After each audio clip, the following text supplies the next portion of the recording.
Jean-Louis Trintignant nous a quittés le 17 juin dernier à l'âge de 91 ans. Selon son épouse Marie-Anne Trintignant à l'AFP, l'acteur est mort paisiblement, de vieillesse, ce matin, chez lui, dans le Gard, entouré de ses proches.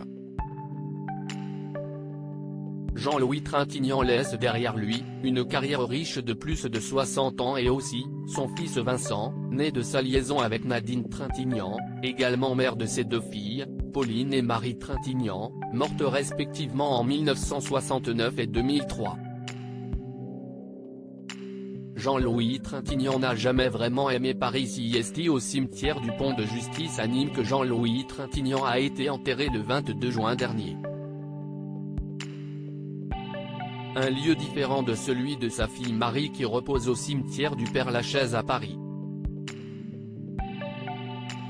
Grand admirateur de Jean-Louis Trintignant, le journaliste Laurent Delbono est l'auteur de l'ouvrage Jean-Louis Trintignant, une histoire de famille qui sortira le 22 septembre 2022 aux éditions Prisma Group. Dans une interview accordée à FM Actuel jeudi 30 juin, Laurent Delbono a évoqué la raison pour laquelle Jean-Louis Trintignant n'a finalement pas été enterré aux côtés de sa fille Marie Trintignant. Quand Marie est morte, il aurait aimé qu'elle soit inhumée en Provence, d'où sa famille est originaire. Nadine préférait qu'elle soit enterrée à Paris pour pouvoir aller se recueillir sur la tombe de sa fille. Il s'est plié à son choix.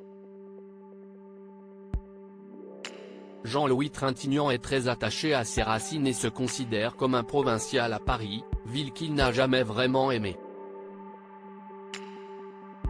Il y est retourné dès qu'il a pu et est enterré à très peu de kilomètres de là où il est né, à Piolenc, comme toute sa famille sur plusieurs générations.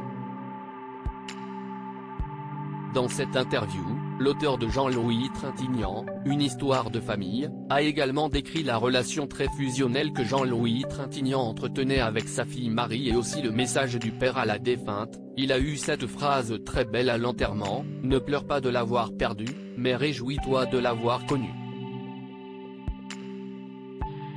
Il dira un jour que l'idée lui a traversé la tête d'aller le tuer.